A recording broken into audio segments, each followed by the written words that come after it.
And we are live. Hi, everyone. It is Friday, September 28th. It's No, Friday. It's 20, Friday. God, it's Friday. I don't know what But this. but listen, Friday means nothing because we work weekends. That's a good point. And Tuesday is my Friday. It's a turn up day.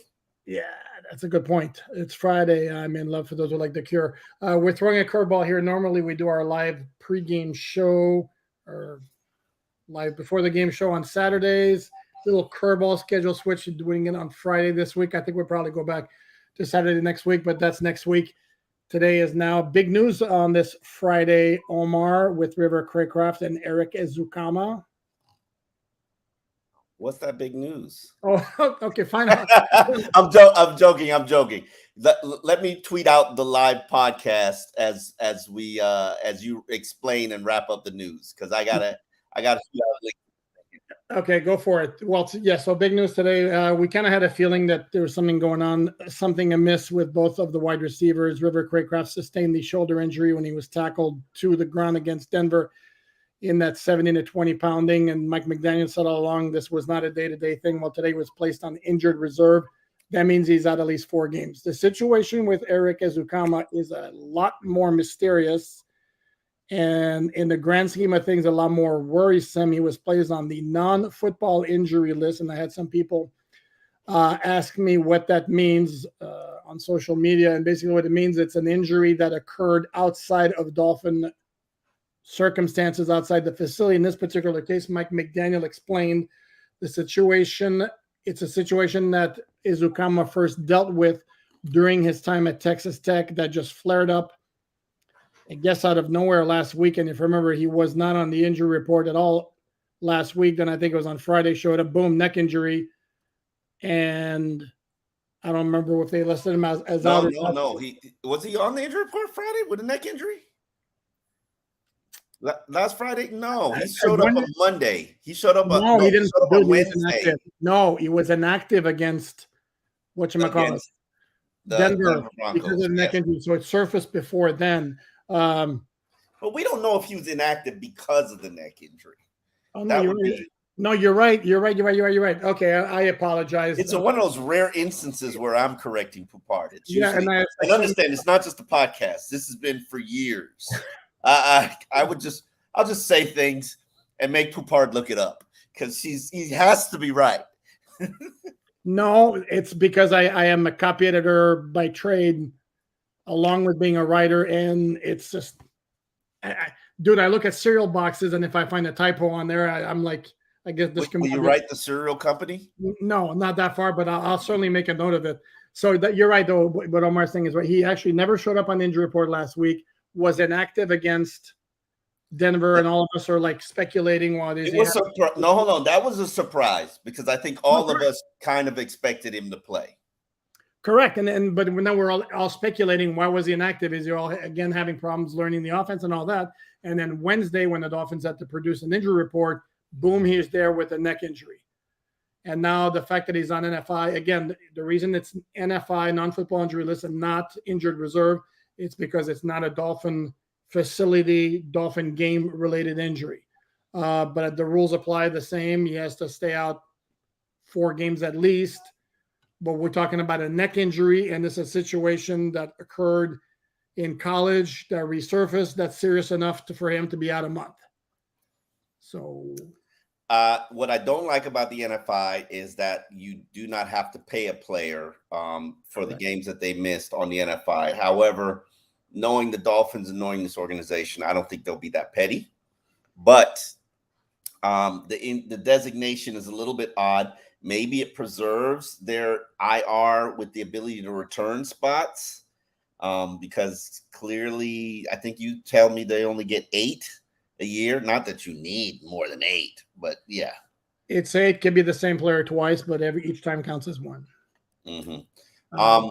Here's what happens with the injuries, and I don't think it's that drastic, especially with Jalen Waddle coming back, and he's cleared off the injury report. He's cleared off the concussion protocol. Now that leaves you with 4 healthy wide receivers, which is Tyreek, Waddle, the 2 speedsters, And then you have Braxton Berrios, which is a slot receiver. He's kind of exclusively used in the slot role. And then you have Cedric Wilson. And be nice.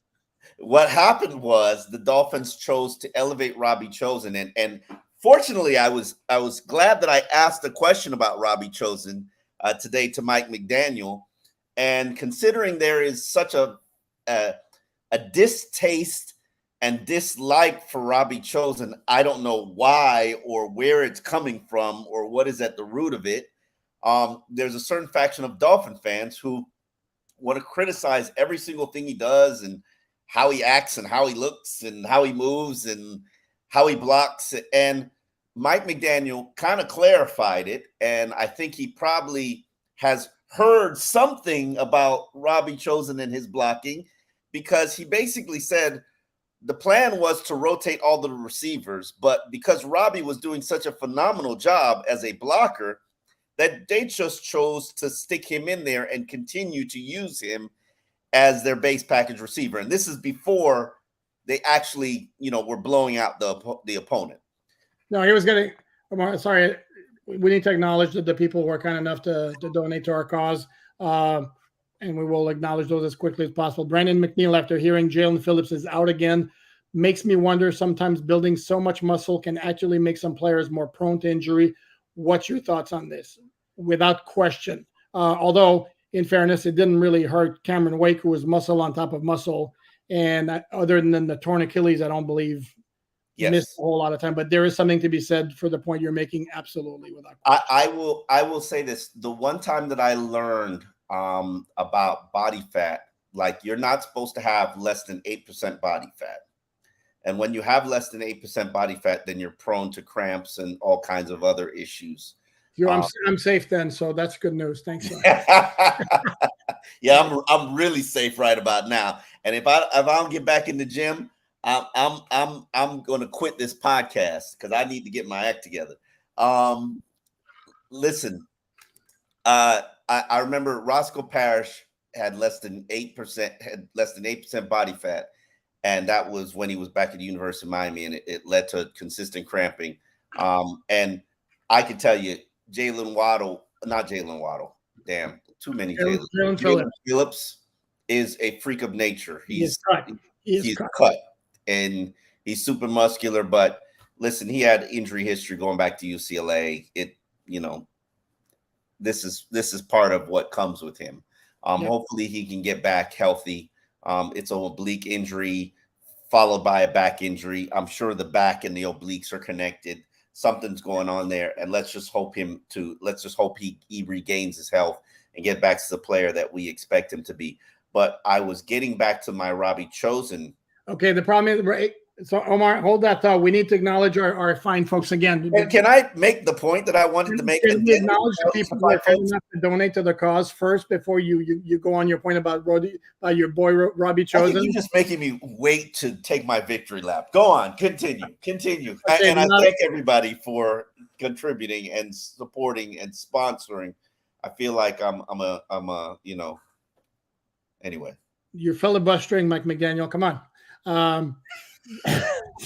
Sorry. The Nautical Hippo, thank you very much. Thanks for everything you guys do. Nothing like a live session while recovering from my second ACL surgery. Bro, what did you do? Different knee? Yeah, man, dude. Yeah. Hold on, same knee, or we're we're on our Holiday Inn special here. Man. Is it the same knee, or did you have a degenerate issue that impacted both knees? And what were you doing? Are you one of those guys who can't stop playing basketball? Because after a certain age, you need to get off the court. You have to. Man. Okay. And then 28-17 Bills. Okay. Works for me. Same knee hurt at work. Oh, Jesus. Sorry. Yeah, what do you do? I'm curious now. I'm turning into a reporter, not like, what do you do at work? Like, what are you doing? Okay. Well, Hippo, while you answer that question, Omar, by all means, please go ahead. Continue. Can I take my road? Okay. So Mike McDaniel said he was doing such a phenomenal job blocking that they decided not to rotate the wide receivers. And Robbie got majority of the snaps and was part of the base package, which, as we both speculated last week and early in the podcast, if you want the offense to stay consistent, there's only one receiver who can do that, and that is Robbie Chosen. You're about to call him Chosen Anderson, yeah. And I have a feeling they have 2 available spots on the 53-man roster, and the way that Mike McDaniel has talked up Chosen all week, I kind of get the sense that somebody's trying to lure Chosen to come to their organization, and Chosen wants to be here, and Miami will probably have to put him on their 53-man roster.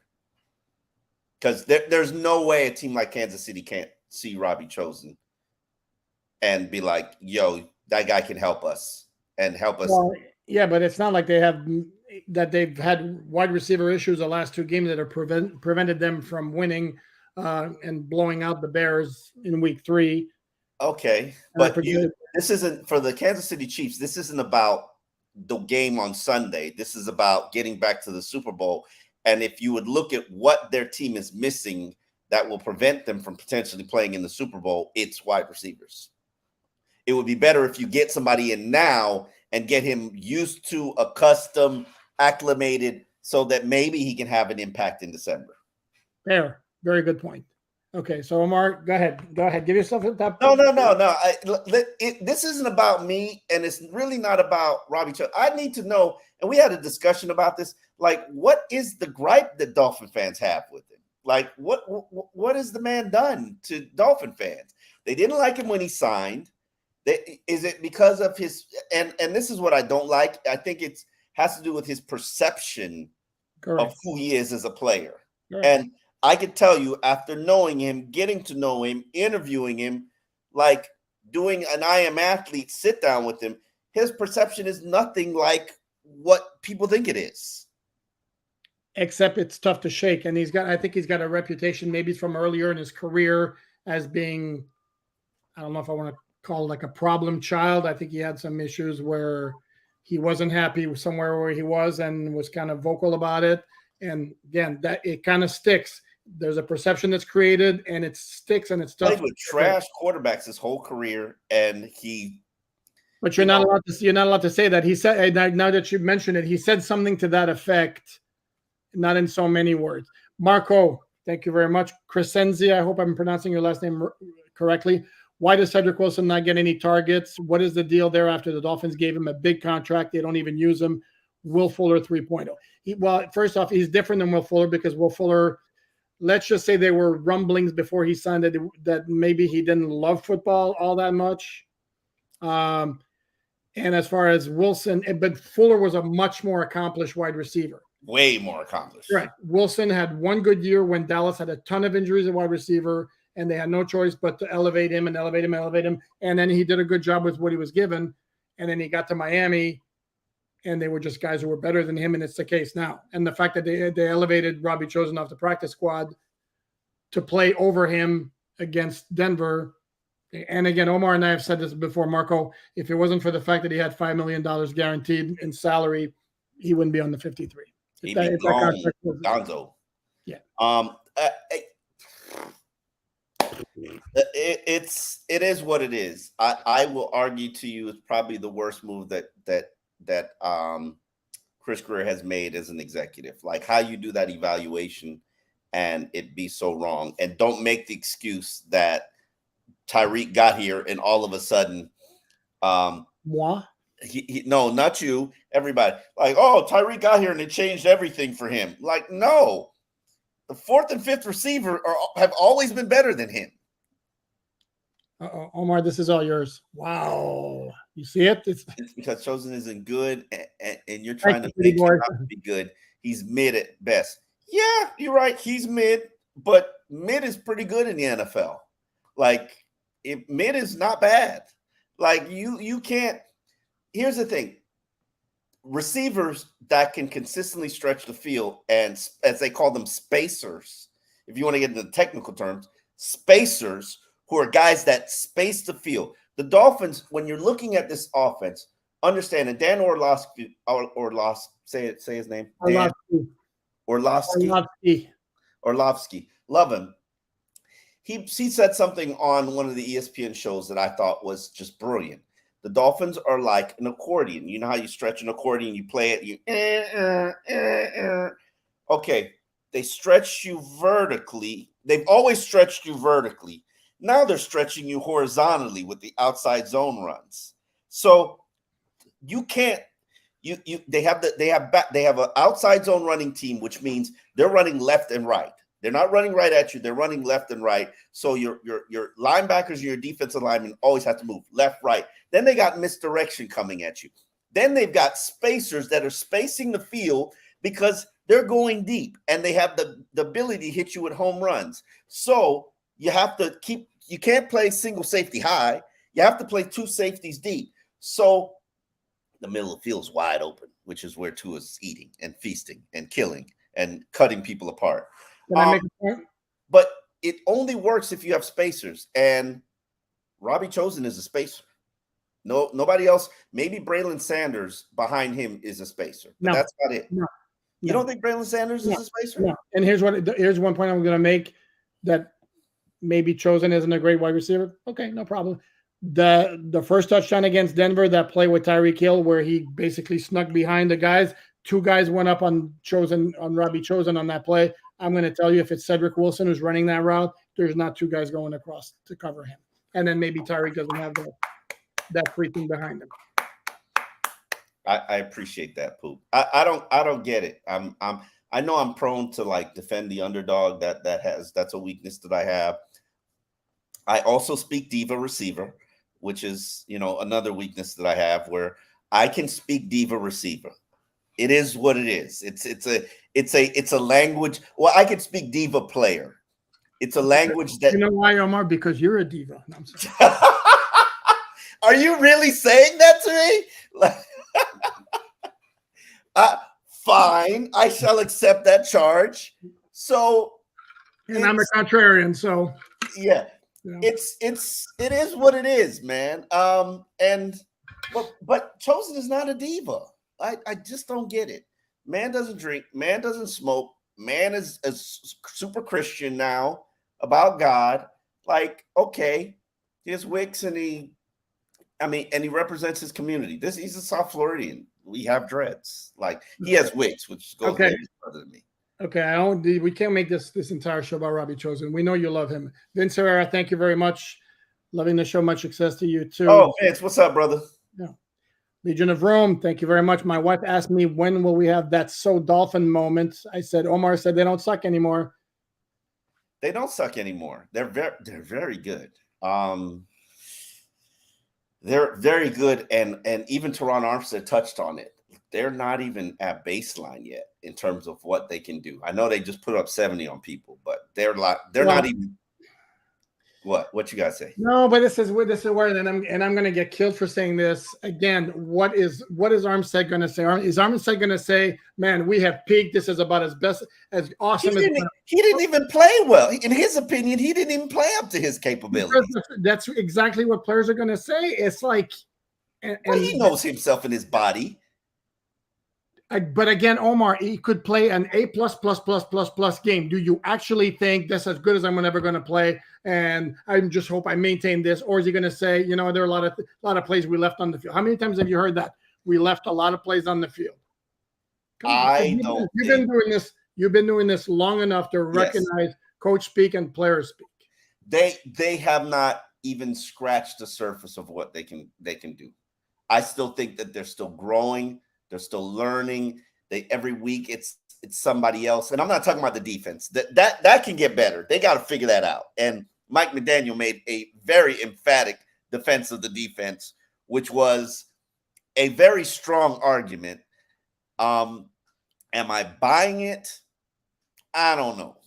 But he pointed out that the defense has won both of the first two games by finishing out the games. What else did he say? He said the only time we had an issue defensively was in the season opener when everybody felt like they had to be the star or make a play. And right now they're learning in this defense, which is and I hate this term, and I hate the fact that they use it. Say it. I hate the fact that they really are committed to this bend but don't break. I hate the bend but don't break. I hate it. 1972 Dolphins was a bend but don't break. Omar, this is what I've said about the defense several times. in writing, in guest appearances here. The defense has not played great. Statistically, it's not very good, except it didn't win the game against the Chargers in New England. It closed the game, again, those two games. And then against Denver, it did have 3 takeaways, including 2 that set up 10-yard or touchdown drives of 8 and 2 yards. And then at a potentially critical moment of the game when it was 21-10, when the Dolphins went for it on 4th and 1 from the 34, stuff that could have been a game-turning moment, and helped by the first down false start on Denver. Then after that, they made 3 plays. Denver punts. Dolphin go, 86 yards for another touchdown, game over. So the defense has not played well, but it has been situationally good. Okay. Situationally good. That was his argument. I would like you to just be good. Yeah, but they're not there yet. Not having Philip Sunday is not going to help. They haven't had Jalen Ramsey. Christian Wilkins, if we're going to be honest, Christian Wilkins is not the 2022 Christian Wilkins yet. Sorry. Should I whisper it instead? Yeah, we don't talk about Christian Wilkins. He's like what's that? What they say? They don't talk about Bruno. No. The first rule of Christian Wilkins, you don't talk about Christian Wilkins. This one is going to be all you, Omar, because I do my comprehensive game preview on alldolphins.com. That includes a score prediction that's coming out Saturday morning. So, Omar, thank you, Dustin, by the way. But, Omar, what's your score prediction? Only for you, Dustin. I'm going to predict the Dolphins win 27-23. I am starting to believe in this team. My major concerns are injuries and depth, as I've always consistently said. They have proven me wrong so far from an injury standpoint. Their depth is really stepping up. And when you have a Justin Bethel and Andrew Van Ginkel and a Devon Achane. And Lamb. Don't forget Kendall Lamb. Huh? Oh no, I knew Kendall Lamb was baller. I know, but you hadn't mentioned them. You got to. No, I knew, but those I'm mentioning guys that have stepped up and have exceeded my expectations. Like you didn't know Van Ginkel was going to play well. Come on, Van Ginkel. He's always making things happen when he's in there. Always. And we might have another situation, and we should get back to the injury report real quickly before we get to Sam. Thank you very much, Sam. Come on, Sam. I'll get to Sam. So they might get another depth test there. The injury report has Jalen Phillips out. Teron Armstead is listed as questionable. He told us after practice he's definitely playing. Connor Williams is questionable with the groin. Savon Ahmed questionable with a groin injury, and safety Deshaun Elliott questionable with its ankle and groin, I want to say he has. And if he doesn't play, I'm thinking Brandon Jones likely would get into the starting. Elijah Campbell. They had Elijah Campbell at cornerback last week when he came into the game. I know, but he plays safety Jerry Jeudy deep. Yeah, I know, but listen, I don't know if I'm. This is Stephon Diggs. This ain't the time to put out the cornerback that has bad ball skills. Well, he ain't playing cornerback. The defensive back and the cover that has limited coverage skills. Come on, that's a good question. You really praying Brandon Jones in his first game of real action against Stephon Diggs? Like, is that what you want to do? Does Elijah Campbell did what he did last week and getting smoked by Jerry Jeudy deep really inspire a lot of confidence? He's not all the way back. He's playing on an injury. I'm not making excuses for him. These are just valid facts that enter the equation. Jeudy is not a slouch. I don't know what to do there. But I know I'm putting the best coverage guy back there because all Stephon Diggs is run double routes, improvise, get open, push off. Like he's got the license to do whatever he wants to do in that offense. Okay. Now answer Sam's question. No, and I've been waiting. I see CA. I think Sam's one of my fellow Canadians. Sam, how you doing? Thank you very much. Fellow Canadian attacking you. There's no attack. I personally feel I've always been fair regarding Tua, and I know, and I'm going to wait for the comments saying, no, you're a hater, you're a hater, you're a hater. Does Alain finally agree that Tua is the top 5 QB in the NFL? Does he still have doubts? Right now, he's a league MVP. If the season ends today, he's the league MVP. Will you put him in the top 5 of NFL quarterbacks? I'm not sure. I'll be honest with you. I'm not sure. I'll be honest with you. And again, and I don't care. Honestly, I really don't care. Okay. Tua is the perfect quarterback for the system. The system is perfect for Tua's skill set. It meshes. It works perfectly. He is operating at insanely high efficiency. Okay. He's always been a highly efficient quarterback. Continue. He wasn't in 20 and 2021, Omar. Come on. And he was. But at that time, it was, well, he doesn't have anything around him. The coach hates him. Offensive line, no run game, no offensive line, no wide receivers. Okay. Still winning record. May I finish? Yes, you may. You've gone on quite a bit. May I finish now without being interrupted? You may. Thank you. So if at the time the outside circumstances are hurting his performance, yes, it's absolutely fair to point out that he's got favorable circumstances around him. It's a machine right now, and he is orchestrating and running that machine. Right now, the Dolphins offense, if you want to compare it to a car, it's a fine running machine, and Tua is doing a hell of a driving job. Is he top 5 quarterback in the NFL? He's playing like one without question. But again, you take him, put him in another system, and then if you evaluate quarterbacks irrelevant of system, does Tua rank in the top 5? If you ask the 32 general managers around the NFL, Omar, do you think he ranks top 5? Of quarterbacks that are play, yes, I think he ranks top 5. I think he was always going to be top 5. I think he was always going to use this season to establish himself as an elite quarterback if he can stay healthy. That's not even part of the discussion. Obviously, but the ability's always there, and I would make the argument to you that he is the engine, not the driver. He is the engine that makes this go. He is yes, this offense is built around him and built around his skill set. If you listen to Mike McDaniels, this offense was perfect for him. The accuracy, the precision passing, the pocket presence are all things that will make him an elite quarterback. The intangible. He doesn't look to check the ball down. That's not his approach. He's not. Then why did you put him on more? I'm going to go there. I'm going to like go there. Then why before the season when we were talking 15. about yes, correct, and I said I was comfortable anywhere between 9 and 15. You had him at like 15. So correct. Obviously, I think more of Tua than, and then he's showing at a different level now. He's playing at a way different level now. Correct, but in part because of what the offense is doing around him. And if you think that Tyreek Hill doesn't play a factor in that, with the insane difference that he makes, I don't know. Do I still have doubts? As long as this offense keeps humming the way it is, and it's constructed the way it is with the speed, Tua's going to deliver. And I said that from the start, even when he was struggling. I said, you give Tua pieces around him, he will produce. So anyway, and I've had this conversation. I hope that's a conversation with you and our media contingent. I do believe this. If you remove Tyreek Hill from this offense, let's say for a month, and you put Jalen Waddle in his role, put Chosen in the flanker spot for Jalen Waddle, I don't think it drastically drops off. I think their record is still a winning record.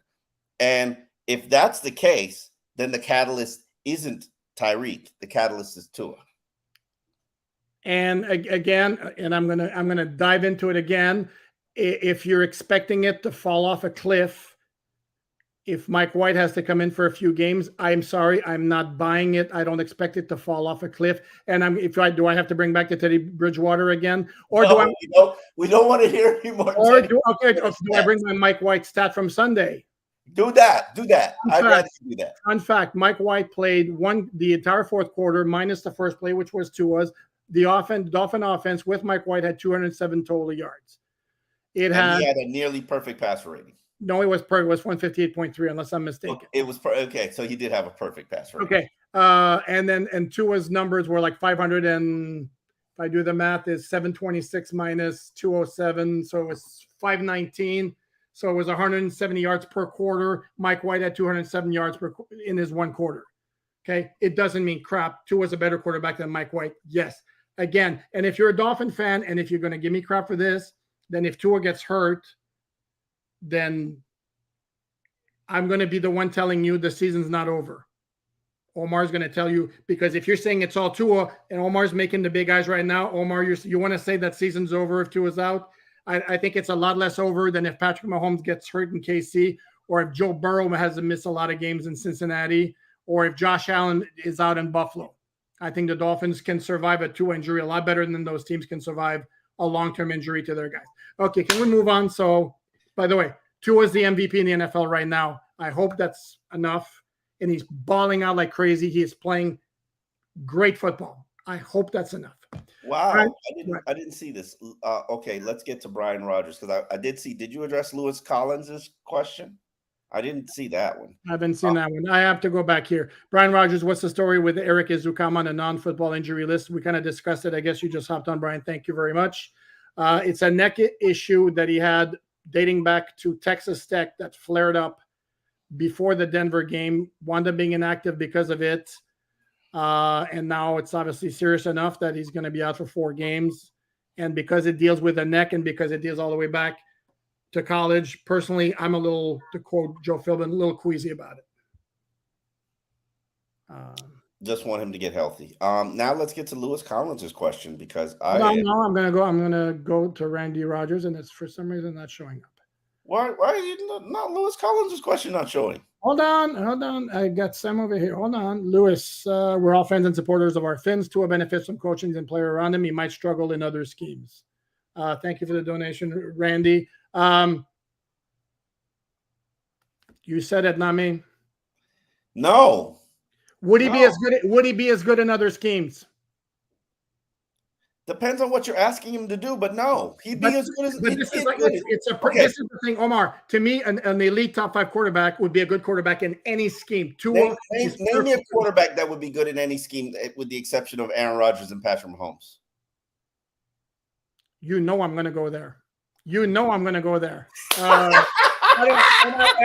want to go there. Hey, he isn't even good in his own scheme. You mean the second-rated passer in the NFL? Where's his wins? Where's his wins? Oh God, I'm gonna get rude. I'm gonna get rude with you because I can't with this. Listen, put the wins together and you can have the crown. Please, because what? Because the Dolphin defense made plays at the end of that game and the Charger defender. Can we please? I bet, Omar, if you ever do nothing else for me, please stop with this fixation on one-loss record for the quarterback. I am absolutely fixated on win-loss records for quarterbacks. Okay, and you can be wrong. Jay Fiedler through his first 4 seasons with the Dolphins had a winning percentage. Sorry, I don't want to hear about Jay Fiedler. He was carried by the defense. I'm sorry. Thank you for making the argument that Tua was carried by Brian Flores' defense, and I say that's bullcrap. When Tua had a lead, Tua built on those leads. That's what quarterbacks do. Yes. Jay Fiedler had a winning percentage his first 4 seasons with the Dolphins, about the same as Dan Marino and Tua. Please stop, I beg of you. And by the way, I'm going to give you last week. You're building on the record. Tua's 5-0 against Bill Belichick, minus Tom Brady, by the way. 250 yards rushing in 1 game. Xavier Howard saves the day with a fumble recovery in another game. They have 2 defensive touchdowns in another game. The defense holds them to 7 points in another game. Tua's passer rating against New England is 90 point something. 90. So, okay. Anyway. Still 5-0. The Dolphins are 5-0. But, okay, whatever. Oh, yeah. Lewis Collins, considering you're not going to get to it. What are your thoughts on Kyle Shanahan calling the Tyreek motion cheat motion? I didn't hear this. Got to look it up once I'm done, because everybody's trying to figure out what that motion is called. The Dolphins will not tell us. Does it matter what it's called? No, it doesn't matter what it's called, but it's kind of NFL marrying CFL, and it is kind of it's a. Don't go there. You're going to say it's illegal. It's not illegal. It's not illegal. It's a stretching of the rules. Here's the thing. As long as it's not dancing on a fine line. It's not. Here's what I would tell you. it's not as egregious as Jawan Taylor lining up like a yard behind everybody else on the offensive line for KC, or Alain Johnson of the Eagles always getting back in his stance before the snap. But it is teetering. I agree with you. It is teetering the line. I watched the Lions game, and props to them because they tried to incorporate some of that. And from what I hear, Cincinnati tried to incorporate some of that with Chase. Jamar Chase. Yeah, Jamar Chase. The thing that I find very interesting is it doesn't look the same. When anybody else but Miami does it, it doesn't look the same because Tyreek and Tua have a system. And I haven't figured out what the system is. I'm sure other defensive coordinators haven't figured out what the system is, but it's working. And it allows Tyreek to always be in motion when the ball is snapped. And I'm assuming maybe Tua's looking for when Tyreek gets to where he needs him to be to snap the ball. I don't know. But when I watch other people do it, it does not look the same. And here's the reason why Kyle Shanahan probably called it a cheat. You know why it doesn't look the same? Because nobody's as quick and fast as Tyreek. Yeah. If Tyreek is in full stride while you're in your regular backpedal stance, and nobody's stopping these defensive backs from backpedaling while Tyreek is moving. They can move. If Tyreek is at full speed by the time the ball is snapped, you have no chance of sticking with him. Correct. So this is where part of the reason why the offense is operating so well right now is so much of it. And because somebody asked like the other day, like, why doesn't everybody do this? Well, because if the timing's not right, you're going to have false starts, number one, and everything can go right. You're going to have pre-snap penalties. This is where the Dolphins have been doing this now for a year plus 3 games. And right now, through practice and repetition, they got that thing down. I mean, they are like this. What's interesting is that they didn't do it in training camp. We were there because we didn't see any of it. And Tyreek didn't practice in all of the offseason program. So when the hell have they begun doing this? Well, when the regular season started. Yeah. So now, okay, they've been doing it for 3 weeks, working on it for 3 weeks. And last year. So were they doing this cheat motion last year? What, absolutely? You mean where he's like running really fast along the lines and then cuts at the last second? Yeah, absolutely. They were doing that last year. Okay, let me go back to Sam here. By the way, I love Alain and value his opinion. Great job you guys are doing. 2 of the best in the business from your fellow Canadian. And dude, it's Omar's opinion, my opinion. And unless there's an undeniable fact, it's an opinion. Okay. And Omar, obviously his opinion regarding Tua is going to be a lot more popular than mine on an All Dolphins podcast. My thing, no. But my opinion is consistent, and it's been consistent for years. You're like, no. Are you sure about that? Yeah. Are we sure? My opinion not been consistent? It was always to me, it was always show me. And it wasn't like, because you can, I mean, he's obviously gotten better, but it was like, to me, it was always like in 2020 and 2021, it was always like nothing was ever Tua's fault when he wasn't performing the way he's performing now. And it was like, okay, I mean, he's a better quarterback than he is, but again, you put him in the system like this, and it's the same thing in Alabama. I mean, he had an all-star team around him, and he made that thing work. This ain't no all-star team. Team. With the speed, it's an Olympic track team, and it wasn't even my turn. But okay, I'm exhausted.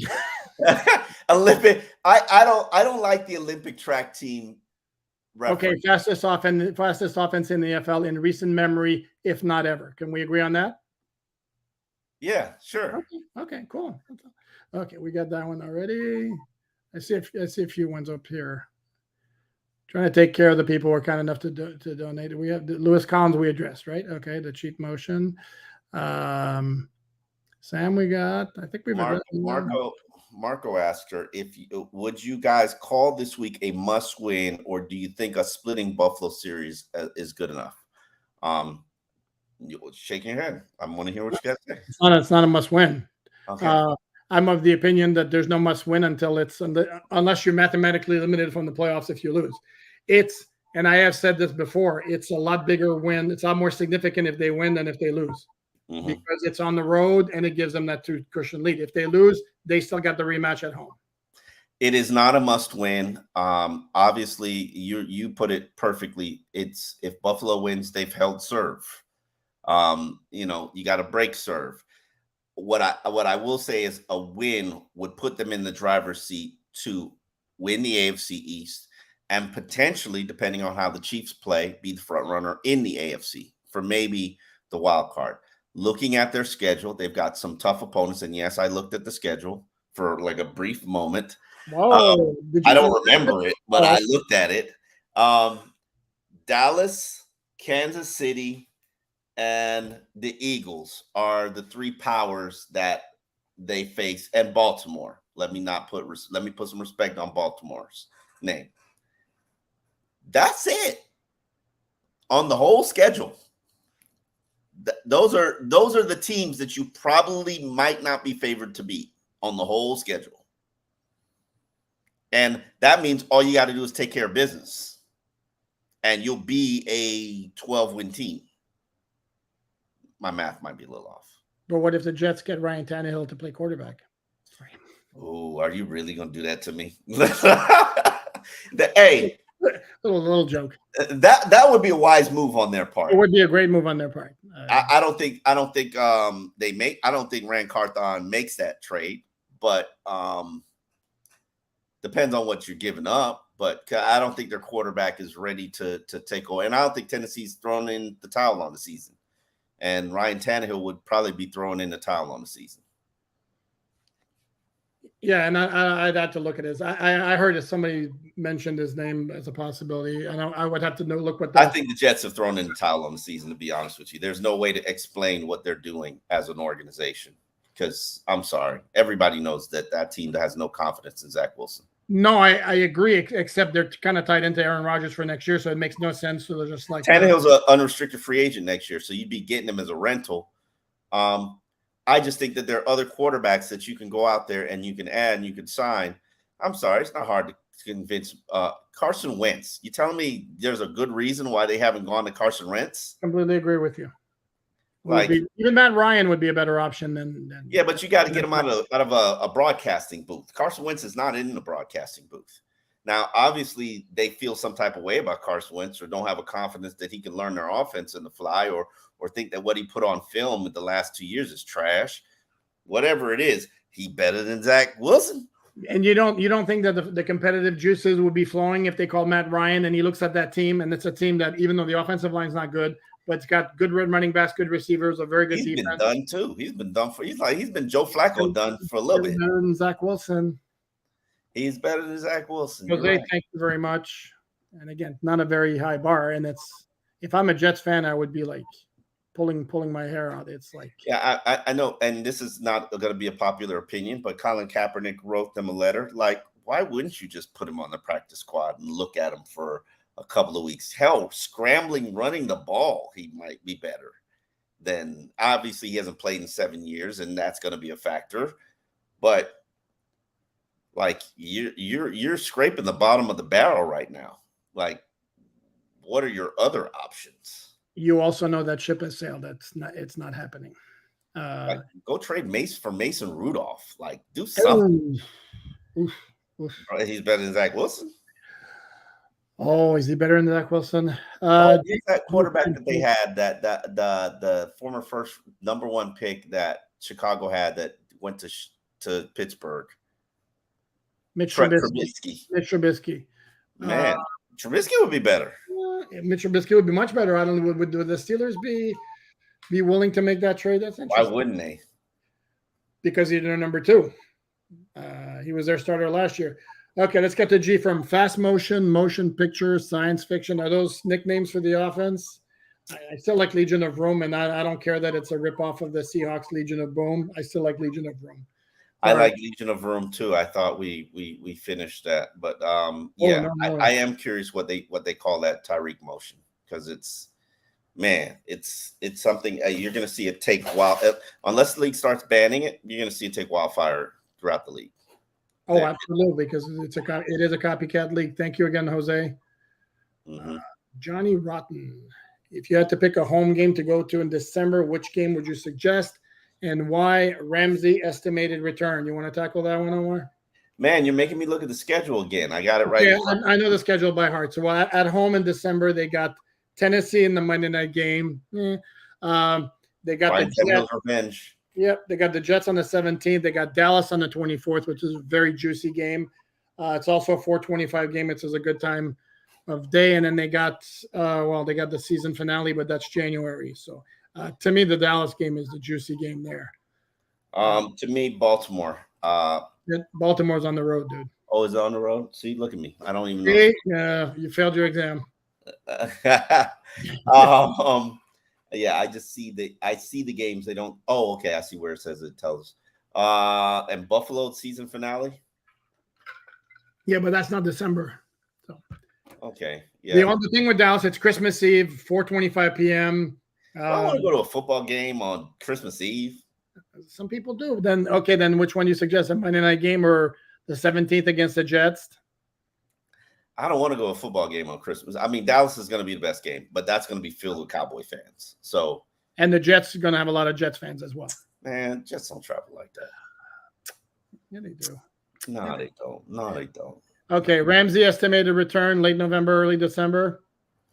Let's stick with December, early December. I think maybe he gets on the practice field in late November, probably 2 weeks of practice before they clear him to play. By the way, Nick Needham is running and cutting. Saw it for myself with my own eyes. He is eligible to come off the PUP next week. That means he's eligible to begin practicing and then has 3 weeks before they have to designate what they do with him. So Nick Needham can begin practicing next week. I'm curious to see where he is.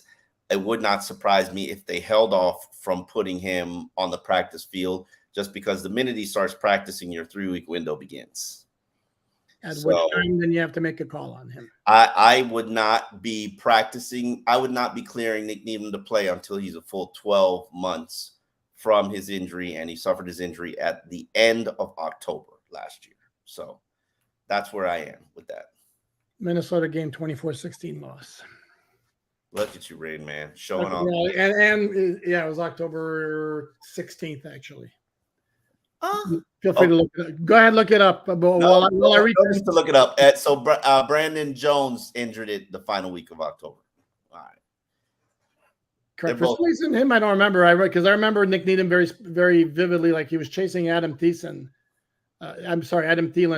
Running across the field, and the Achilles just popped. Christopher, thank you very much. Alan, here's how to answer the question: who being out significant time affects season and win total more, Tyreek or Tua? You know what? That's a great question. I know Omar is going to say without hesitation it's Tua. That's a great question. Tua won games without Tyreek. He hasn't played with. Well, I mean, before that because of the defense. But okay, we're going to go back to this. Okay. Because of the defense. Always the defense. Or do I have to remind you of the Rams game where he passed for like 80 yards and they didn't win any games, right? Fumble return, punt return for a touchdown, fumble to the 1 yard line, Tua threw for 85 yards, and they won 28-7. You're talking about his first start ever in the NFL? Is that really what? But that's a win, and it illustrates my point of how stupid this one loss. And by the way, did you think it was on Tua that they lost at Buffalo last December? The Saturday night game. I can't it's even. An L. It's an L. His passer rating was over 100, but it's an L. This is why. I mean, sorry.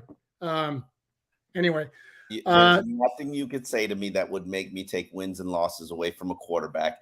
Tua is 24-13 as a starting quarterback in the NFL. Team game. Mike McDaniel said quarterback does not win a game. A quarterback can lose a game. The answer to your question, Christopher, from where I sit. Can I take the wimpy way out and say even?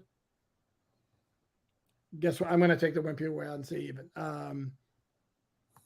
I think you guys would be remiss to underestimate just what Tyreek's speed means not only in terms of his catches and all that, but what it does to defenses and how many things it opens up. As a player said to me this week, Tyreek is a cheat code, and he is. He's ridiculous to cheat code. And what they're doing with him right now makes him unguardable. And he's a freak of nature. He really is. And Wes Welker said last year he had never seen defenses play with like two high safeties on first and second down the way they do against the Dolphins. And that's because of Tyreek. It's just. Who said that? Wes Welker last year, wide receivers coach. Mm-hmm. And this is a guy who. Hold on. Even Wes Welker, didn't Wes Welker play with Randy Moss? He did, and then he played with that Peyton Manning offense too. So, and he's been around. And let's say the dude had a pretty good career. So, if he's saying it, yeah. Thank you very much, John Benaccio. I believe that's how you pronounce it. Thank you very much. Hat tip, Omar. You got to get a hat, man. I'm trying to look like I'm in my office, but I don't have any hats. Gordon Shumway, thank you very much. I don't think it's cheating. It's just like when New England used to use rub routes to free up slot wide receiver when Brady played. Hey, if they don't call it, it's not a penalty. Mm-hmm. Travis Wyatt asks, have you seen some of the offense Omar talks about yet? Do you think we will see it to catch them off guard?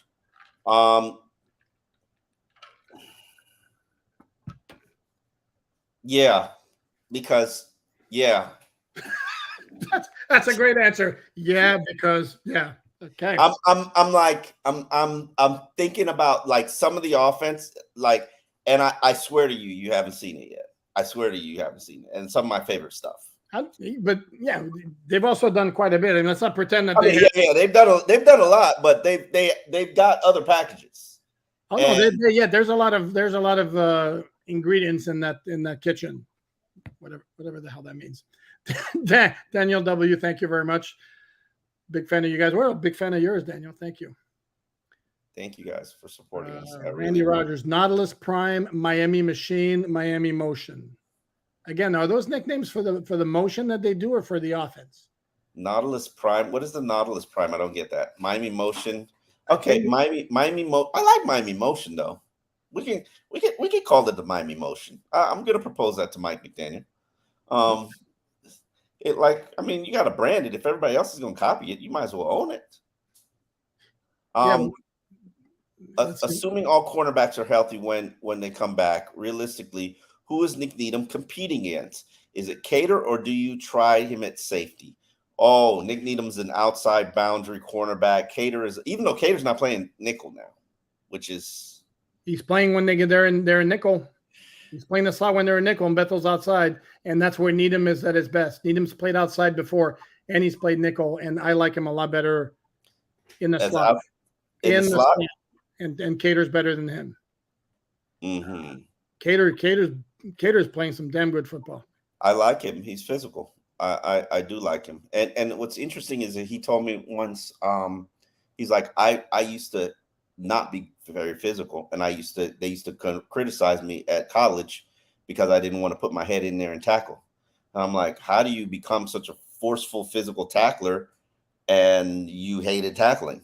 And it was just like necessity. Like Cater? Yeah. Oh man, I found it very interesting. A conversation I had, private conversation, which I get it wasn't like off the record or anything. He's just like early in my career in college, he's like, I hated tackling. I didn't like it. And that's why I shied away from it.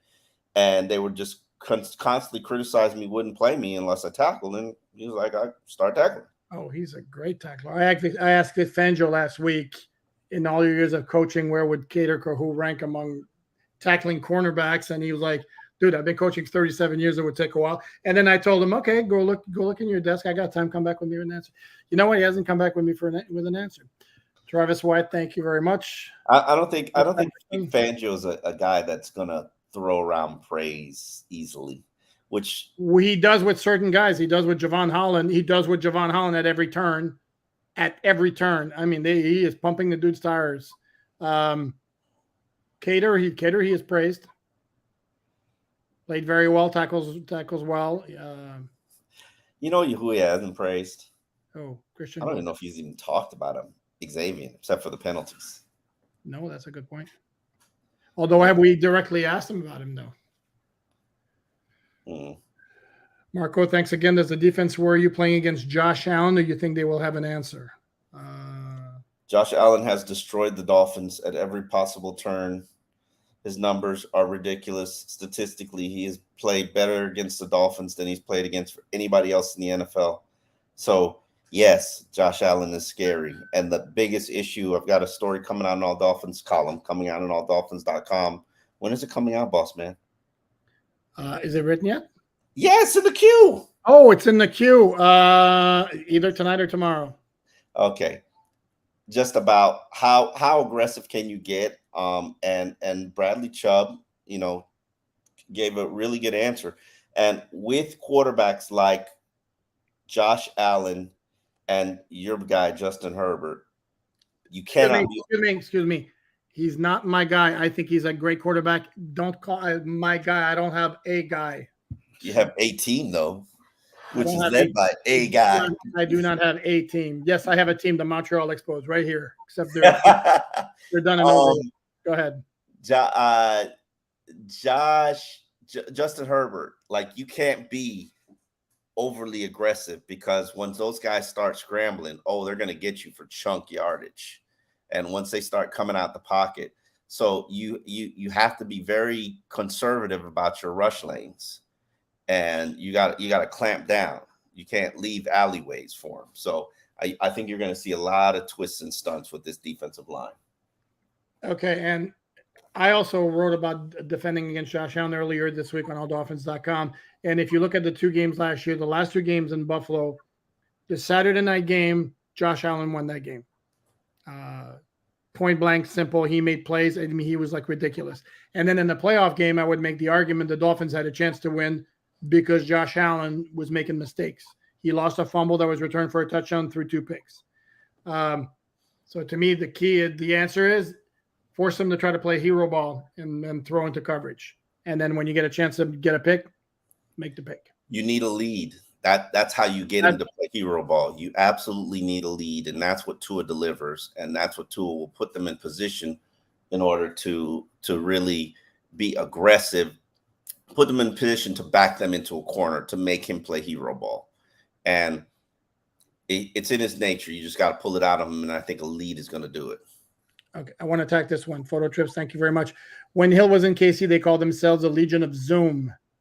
Okay, which is very similar to Legion of Room. Kelsey brought it up in his podcast. Also, poop anticipation and timing is why Tua to White is such a downgrade. Mike don't got it like that. I never said it wouldn't be a downgrade. I'm saying if you're a Dolphin fan, if you're going to be here right now and say that offense can't operate without Tua, then I'm going to be the one telling you if it does happen. Knock on wood, it doesn't. But if it does, they can operate without Tua. Correct. It ain't gonna look the same. It can have some success. 329 yards, Teddy Bridgewater. Precision passing won't be done.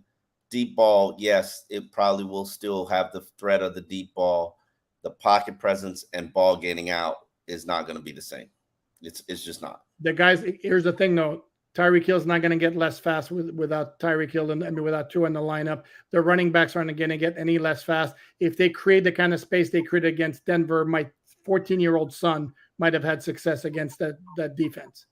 Okay? I'm not going to talk about. We need to put Denver in our rearview mirror. But that game illustrated the point that if the Dolphins can create that kind of space, it makes life a lot easier for a quarterback. And yes, I get it that Tua is getting the ball out very, very quickly, and that helps everybody, including. It's not just Tyreek that's creating the space, though. It's the outside zone running. It's correct. It's the whole scheme. It's the vertical deep threat, fear of the deep threat. It's creating vertical spacing, horizontal spacing, vertical spacing. Now, does that happen without Tua? Yes, it happens without Tua, but I certainly know I'm not defending them the same way without Tua. I'm clamping down against the run and saying, Mike White, go ahead, beat me deep. Go ahead. Is that what Patrick Surtain did and then got double moved by Robbie Chosen? Again. Okay. I said what I said. No, I don't. What you said. Yes, there is a downgrade from Tua to the backup. Obviously, I'm going to maintain this. an injury to the starting quarterback for a long time is not nearly as catastrophic for Miami as it is for Kansas City, as it is for Baltimore, as it is for Buffalo, as it is for Cincinnati, as it is for the Chargers. And I'm gonna stick on that. Sorry. All righty. Per source who said they spoke with the Dolphin organization, they're calling that motion Shart motion. Okay. Thanks, Todd. Shart is that's like SHIT on yourself motion. Yeah, or combination between number 2 and then breaking wind. Who knows? I don't know. That's a scary one right there. Yeah, I got to find out. Like, that's my goal the rest of the season, to find out what they call that motion. Anyway. A lot of people are talking about Butch Barry's press conference, which I'm assuming hit YouTube for Dolphin fans. There's nobody in this organization that I have to put more respect on his name than Butch Barry, because he has by far silenced a lot of the doubts. I think he probably came in with more doubts than Liam Eichenberg and Austin Jackson, and he silenced all of those criticisms. Yep. So props to him, and his unit is they talk on one accord. The standard is the standard, and they have a standard for what they want to see from that offensive line. And truthfully speaking, they've been delivering on that standard. That line, I'm laughing because you're going to get that line for every team in the NFL. Standard is a standard. Next man up. Their sayings. Yeah. But I agree with you. Big props to Butch Barry, because we heard the stuff from Denver when he was hired, and it was nasty. It was like basically players cheering when he was fired in December. And then also from his time at the University of Miami, which did not go well. And then he comes here unfortunately, a lot of things were janky at University of Miami. This is a guy, he looked like he had a lot of cups of coffee before he came and talked to us on Thursday morning. Adam Burke, thank you very much. Smythe needs to be active in this game. And by the way, he will be active. He did not even get a game status designation. What about Turbopod? What about what?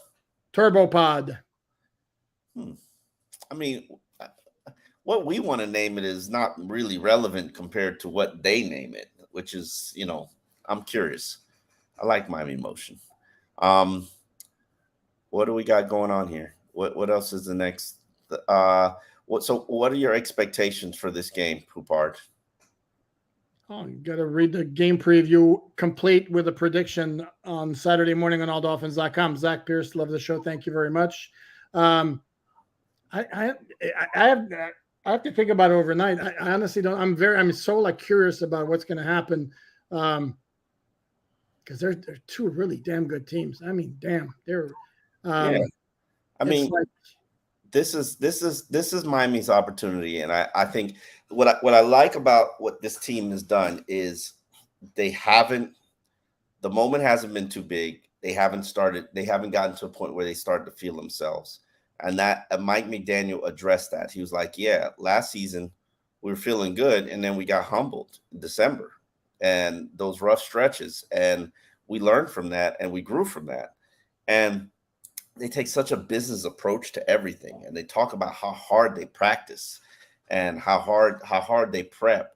And it reminds me a lot of, and I know this is hyperbole, and every team says this, practices have to be harder than the games.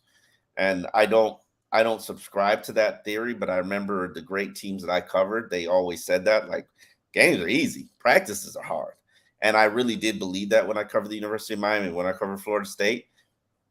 I think the Dolphins have gotten to the point where the practices are the hard part and the games are the fun part. And they're really enjoying each other, and they really enjoy each other's company. And if you watch Tyreek Hill's mic'd up from inside the NFL, you kind of get a sense of what's really going on and what that's like. Tyreek's, saying to Tua, apologizing to Tua because he's ran the wrong route on his touchdown interception. And Tua's like, bro, who cares what you ran? I'll find you. I swear to God, Tyreek just runs to open spots. And Tua finds him. Well, yeah, and on that touchdown, and again, because we talk, I'm going to give a I'm going to give props to the offensive line. This is not a shot at Tua. I'm going to preface that by saying, because I know there's some people who are going to interpret that way. That long touchdown pass where Tyreek supposedly ran the wrong route. Look at the replay, see how long Tua had to throw. I mean, it was like, okay, nothing here, nothing there, nothing there. Okay, over here, nothing here. Oh, Tua's open over there. That play was all about the offensive line. A lot of the times it's like quick and like that. That one wasn't like that, and he had all day to throw and could scan the field and picked up Tyreek wide open, and Denver played the very unusual let's not cover Tyreek technique defense. Thank you very much. I stand by my theory and thought process that Bill Belichick had the best approach and strategy for covering the Dolphins or playing the Dolphins. Why nobody has built on it yet, I have no idea. Dude, they played one game since. And the Denver strategy was let's not cover anybody and let's miss tackles left and right. And it's not a really good defensive strategy, personally. So let's see now.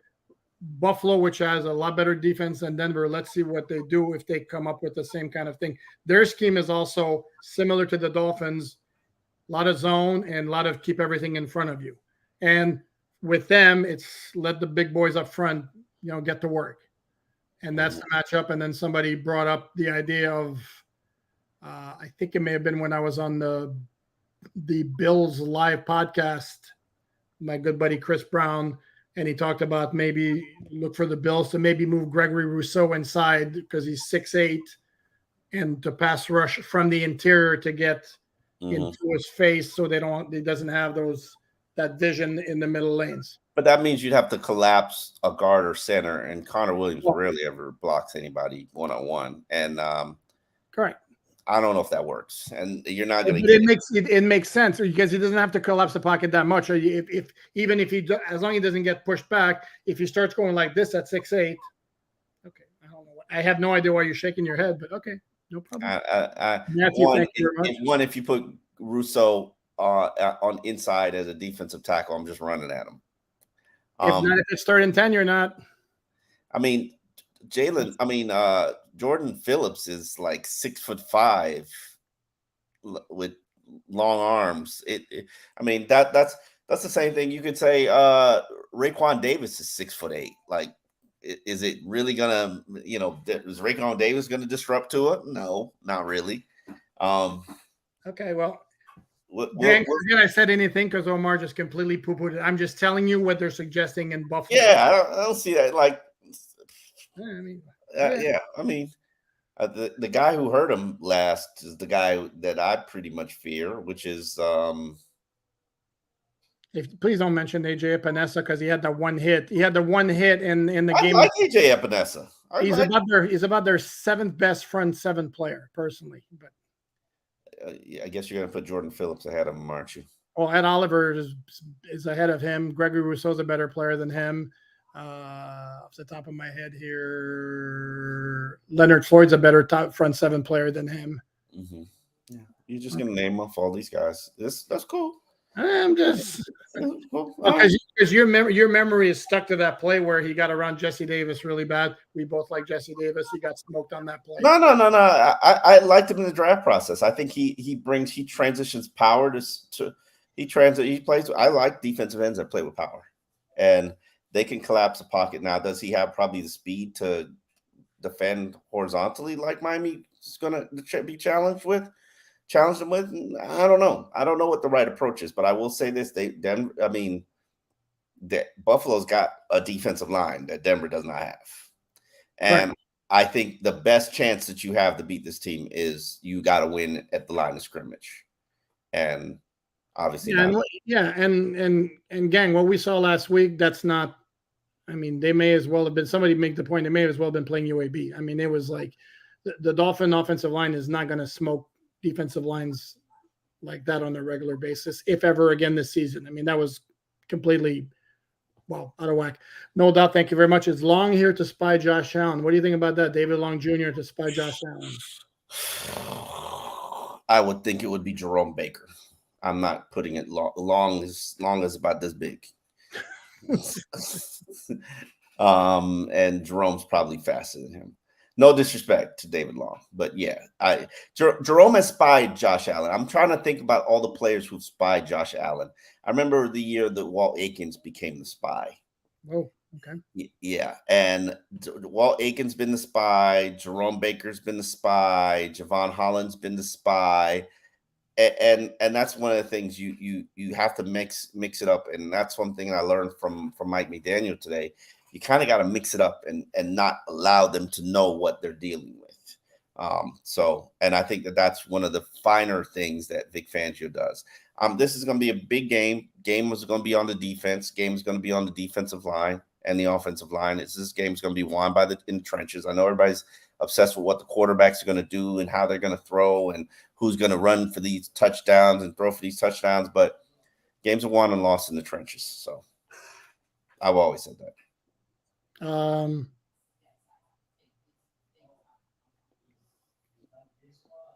Okay. Jay, scheme is of the utmost importance to a QB.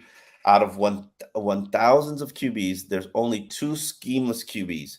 Aaron Mahomes. Greatest QB was a system QB, Brady. Okay. I mean, nothing to add there.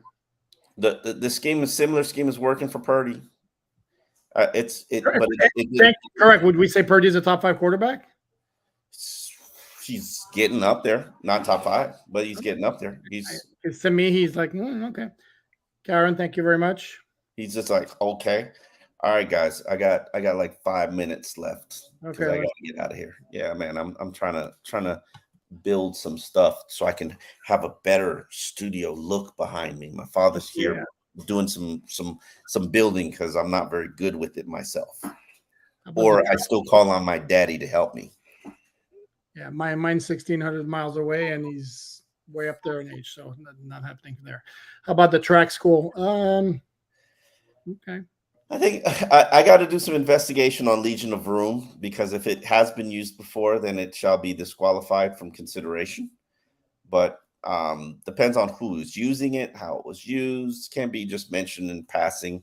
But yeah, let's talk about who were the candidates for the Legion of Room. We'll see. Omar, this is a good one here. Carlos Bosch, thank you very much. Which player would you be okay with losing to cap issues? Number 1, Omar's head's going to explode. Number 17. He's going to be the highest paid player in the NFL. You know that, right? No, he's not. Number 17. Number 8. Who is he not? You think he's going to surpass Joe Burrow? Really? Okay, we'll find out.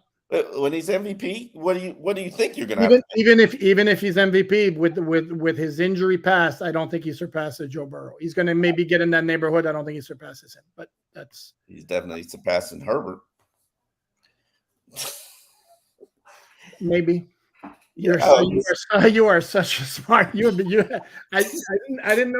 know that about you. I've learned to know that about you. And this is one smart ass recognizing another smart ass. 117, 8, 15, or 94. Someone will need to walk. Who's 8?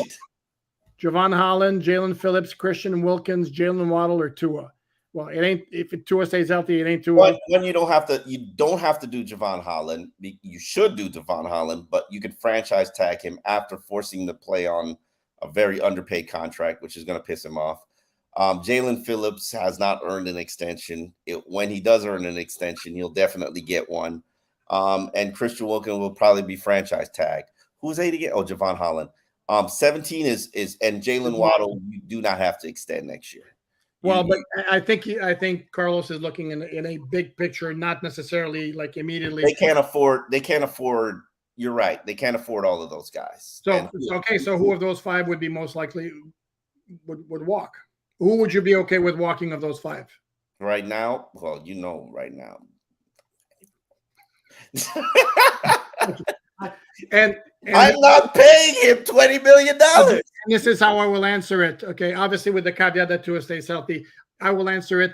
To me, also, it's 94 because a run stuffing defensive tackle affects a game a lot less than a quarterback, than a wide receiver, than a free safety or an edge defender. I'm not paying him $20 million. Not for that. You agree with the point I just made, or no? Absolutely. Okay. And I'm not paying him $20 million. I agree. Does that look like $20 million? Omar, if the game is won in the trenches, why would you give the QB the win-loss rate? Alain, Alexander, thank you very much for the donation. Thank you very much for the question. Because the trenches are what allows you to balance out the offense, which takes some pressure off Tua. If you're able to successfully run, if you can protect Tua, or if the Buffalo Bills can harass Tua, it impacts his performance, impacts his game. When I talk about the trench play, it's all about how you can affect the quarterback, which is basically, can you run to take pressure off the quarterback? Can you pressure the quarterback, putting pressure on the quarterback? Can you protect the quarterback, giving him time to find open receivers down the field? Everything centers around the quarterback. Does it not? Alexander, I don't know about you, but I find that answer completely unsatisfactory. You're like, bull crap. and to me, and thank you. Oh God, I love that question, because to me it proves football is the ultimate game. And to me, I don't, Omar, just so you know, I don't completely dismiss one-loss record, but to me, it can't always be, yeah, but he won the game. Like whenever I say like Tua wasn't great in his first 2 years, you always come back to, yeah, but he had a winning record. When 3/4 of the game he won was because of the defense. So, and then the other quarter of the games, he would take a lead and he would build on that lead, and he would gain a lead, and he put together efficient drives, just like you're seeing now. You're seeing efficient drives. Are you not seeing efficient drives? I'll buy the least active punter in the NFL. By the way, no, I looked that up today. Actually, Jake Bailey has 5 punts. I found another punter with 5 punts so far this season. Sam Martin, do you know who he plays for? The Buffalo Bills. And of course, it didn't work out. It didn't work out well when they lost their opener. Yeah, dude, give it a rest. When they lost their opener against the Jets on a punt return for a touchdown, you need to give it a rest, seriously. But whatever you find amusing.